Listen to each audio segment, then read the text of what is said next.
Psych2Goers, do you remember the last time you felt sad, anxious, or scared that you were somehow off?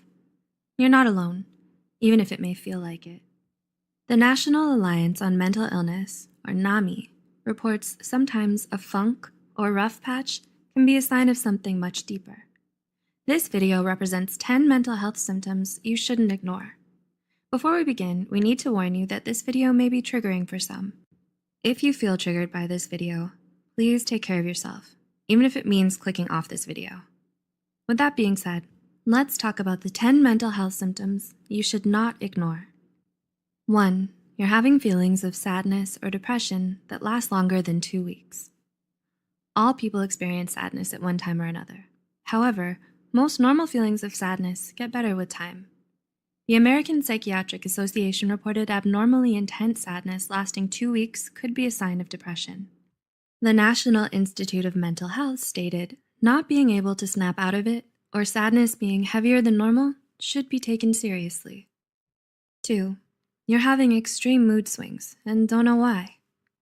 Do you find that your mood seems to switch super quickly or randomly? Tlemp and others studied how often the average person's mood shifts on any given day. According to the National Center of Biotechnology Information, NCBI, this study showed people tend to experience positive emotions, such as joy or love, more often than negative ones. But it's totally normal for someone's emotions to change daily. However, the National Alliance for the Mentally Ill, NAMI, warns especially dramatic mood swings that cause huge changes in your behavior and energy can be a sign of bipolar disorder.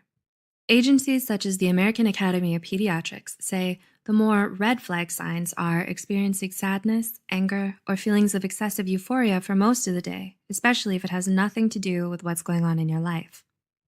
3. Your worry and anxiety have gotten out of control. Have you ever found yourself worrying but can't shut it off? According to the National Institute for Mental Health, it may be a sign of an anxiety disorder. Other signs of anxiety disorders include having problems relaxing, insomnia, racing thoughts, unexplained aches and pains, or being easily irritated. The Anxiety and Depression Association of America suggests that if you've ever felt this way on most days for at least 6 months, you should consider talking to a mental health professional about your symptoms. 4. You've started withdrawing from others or isolating yourself. Taking time away from others can be positive for your mental health and physical health. But what if you constantly make excuses to avoid socializing? Mental health pros, such as Raymond Starr Jr. and Howard Dubowitz, say avoiding people or events you used to enjoy can be a sign of mental illness, such as depression, anxiety, or a psychotic disorder. 5. You may have noticed you're having delusions or hallucinations. Kumari and others describe the two aspects of psychosis, hallucinations and delusions, as a sense of perception or belief that creates a lot of urgency in the person experiencing it, despite evidence the perception or belief isn't real. The National Alliance on Mental Illness reports up to 100,000 people in the US will experience psychosis every year. NAMI further stated 3 out of every 100 people will have a psychotic episode as a symptom of a physical or a mental illness, such as schizophrenia or schizoaffective disorder, in their lifetimes. 6. You're having more and more difficulty dealing with normal life situations. Have you ever gone through a time in your life when nothing seemed to go right and you just couldn't deal? The Australian Department of Health stated a rough patch that you just can't get past, one that hurts your ability to function for more than 2 weeks to 2 months, may be a sign of depression or anxiety. A major sign that what you're experiencing is more than just a rough patch is when you have a hard time functioning in normal situations for several weeks, according to Mental Health America. 7. You're sleeping too much or too little. The Harvard University School of Medicine believes that 10 to 18% of the general population has problems sleeping. However, Harvard's med school stated either sleeping too much or too little is 2 or 3 times more common in people who suffer from a mental illness. The Harvard Med School stated about 50% of people who live with ADHD, depression, anxiety, or bipolar disorder suffer from insomnia or hypersomnia, which means sleeping too much. 8. You started abusing drugs or alcohol. According to mentalhealth.gov, 1 in 4, or 25% of people who live with the symptoms of a mental illness use alcohol or drugs to self-medicate things like anger, anxiety, or mania.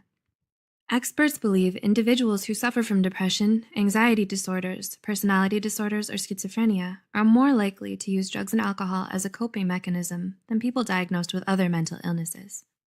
9. You're having extreme anger outbursts. Do you ever feel anger that's almost impossible to control or way too much for the situation? If so, your anger may be warning you about your stress levels, unresolved grief, or your anxiety.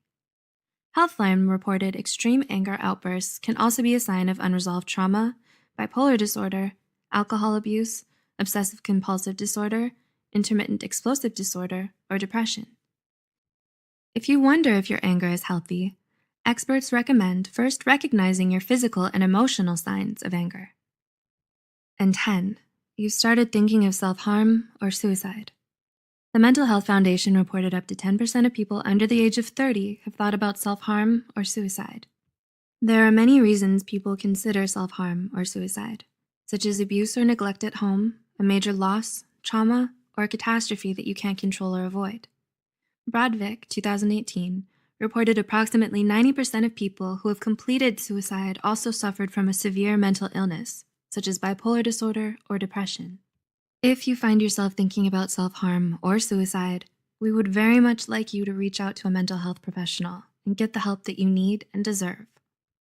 If you can relate to any of these symptoms on this list, you're definitely not alone, nor are you bad for feeling this way. But we want you to take care of yourself, which means reaching out to a mental health professional if you've been experiencing any of the symptoms on this list. As always, any information provided here is for educational purposes only. If you need mental health counseling or treatment, please contact your insurance company, local college's student counseling clinic, or your county crisis line. Keep watching the Psych2Go channel for more information on mental illness and mental health, and remember, help is out there. We'll see you in the next video.